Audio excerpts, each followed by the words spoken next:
मासूम बच्चों की ये बदकिस्मती और बदबख्ती है कि एक शख्स चाय बेचकर वजीर आजम बन गया। 133 करोड़ इंसानों जिंदगी से बेगानों, सिर्फ हुक्मरानों ने हक तुम्हारा छीना है।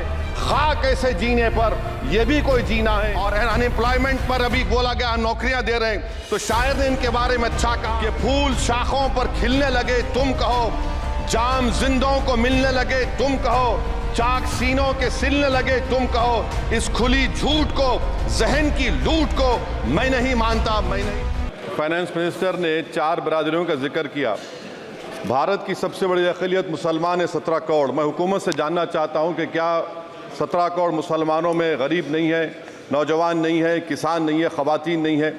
वतन अजीज़ में सबसे गरीब मुसलमान है, सबसे ज़्यादा नाखवानगी मुस्लिम ख़वातीन में। AIDS और PLFS का डेटा ये बताता है कि मुसलमानों में सबसे कम असासे हैं और कंजम्पशन लेवल दूसरे मजहबी ग्रुपों के बनिस्बत सबसे कम है। तालीमी इदारों में मैडम 15 और 24 साल की उम्र में भर्ती एनरोलमेंट में मुसलमानों की सिर्फ 29%, शेड्यूल कास्ट की 44%, हिंदू OBC के 51% और हिंदू अपर कास्ट की 59% है। हायर एजुकेशन मुसलमानों का एनरोलमेंट सिर्फ 5% है।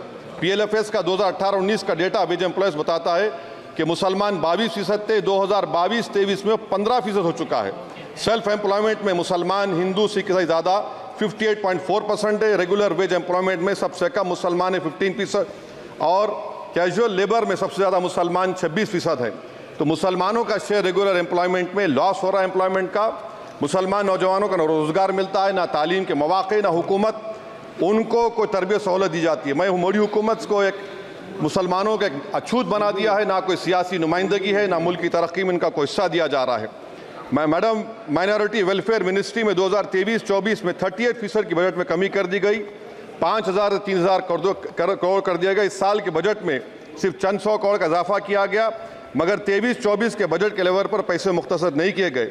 ये मोदी हुकूमत की बदनीयती और झूठा कमिटमेंट है, झूठा कमिटमेंट अक़लियतों के ताल्लुक से। तालीम के उस अक़लियती स्कॉलरशिप मैडम अक़लियतों के गरीब तलबा और तालिबात को दी जाती रकम में कमी कर दी गई। 2019 में मोदी ने कहा था कि 1 करोड़ स्कॉलरशिप दिए जाएंगे, अब सिर्फ 58 लाख दिए जा रहे हैं। 47% अक़लियती एप्लीकेंट्स को हर साल स्कॉलरशिप से महरूम कर दिया जा रहा है। 10 साल से मैं कह रहा हूं कि डिमांड ड्रिवन करो। डिमांड ड्रिवन के लिए सिर्फ 3,000 करोड़ की जरूरत है, मगर ये हुकूमत सच्चाई को और ईमानदारी से काम नहीं कर रही है। 2007 और 8 से माइनॉरिटी स्कॉलरशिप का नंबर इजाफा नहीं हुआ है। Pre matric scholarship madam Kundu committee ने कहा कि मुसलमानों में drop out rate primary level पर होता है, तो हुकूमत ने 9th क्लास से प्री मैट्रिक स्कॉलरशिप पैसे दे रही है। NDMC की इक्विटी मैडम 800 करोड़ एक मजाक है। PMGAV के में 910 करोड़ दिए गए। सारी दुनिया जानती है कि जहां मुसलमान बसता है गांव में, शहर में, वो अंडर डेवलप एरिया है, और आप मजाक करें ऊँट के मुंह में जीरा देकर। हज में 97 करोड़। हज कमेटी एक रिश्वत का मरकज बन चुका है। प्राइवेट टूर ऑपरेटर्स के एक लाइसेंस के लिए पैसे देना पड़ता है, बिल्डिंग सिलेक्शन के लिए पैसे देना पड़ता है, मीना मुजदलफा में कंपनी के सिलेक्शन के लिए पैसे देना पड़ता है। मैं हुकूमत से मुतालबा करता हूं कि ख़त्म किया जाए और CBI से इंक्वायरी करवाई जाए।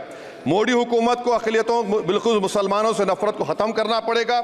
मुसलमानों को उनका दस्तूरी हक मिलना चाहिए। आप कैसे विकसित भारत बनाएंगे अगर 17 करोड़ मुसलमान नफरत करेंगे? मैडम, पूरी स्पीच में फाइनेंस मिनिस्टर के बच्चों का जिक्र नहीं है। आज हमारे देश में 66 लाख बच्चे रोज भूखे सोते हैं। 46 मिलियन बच्चे स्टंटेड हैं मेल न्यूट्रिशन की वजह से। 25 मिलियन बच्चे वेस्टेड हैं। मासूम बच्चों की यह बदकिस्मती और बदबख्ती है कि एक शख्स चाय बेचकर वजीर आजम बन गया। इंटर्नशिप प्रोग्राम मैडम, 5 साल में आप 1 करोड़ लोगों को इंटर्न कराएंगे, यानी एक कंपनी को 4,000 लोगों को ट्रेन करना पड़ेगा। मुझे बताइए, क्या ये बड़ी कंपनी का माने क्या है? 133 करोड़ इंसानों जिंदगी से बेगानों, सिर्फ हुक्मरानों ने हक तुम्हारा छीना है। खाक ऐसे जीने पर यह भी कोई जीना है। बेशऊर भी तुमको बेशऊर कहते हैं, सोचता हो ये नादान कैसे हवा में रहते हैं। 133 करोड़ इंसानों, कब तक ये खामोशी? चलते फिरते जिंदानों, गरीब ख्वातीन, नौजवानों, किसानों से रोने की सदाएं आती हैं। जब शबाब पर आकर खेत लहलाता है, किसके नैन रोते हैं, कौन मुस्कुराता है? काश तुम भी समझो, काश तुम भी जानो, किस कदर भयानक है जुल्म का ये ढब देखो, रख से आतिश आहन देखते ही जाओगे, होश में ना आओगे। और अनएम्प्लॉयमेंट पर अभी बोला गया नौकरियां दे रहे हैं, तो शायर ने इनके बारे में अच्छा कहा कि फूल शाखों पर खिलने लगे तुम कहो, जाम जिंदों को मिलने लगे तुम कहो, चाक सीनों के सिलने लगे तुम कहो, इस खुली झूठ को, जहन की लूट को मैं नहीं मानता, मैं नहीं जानता।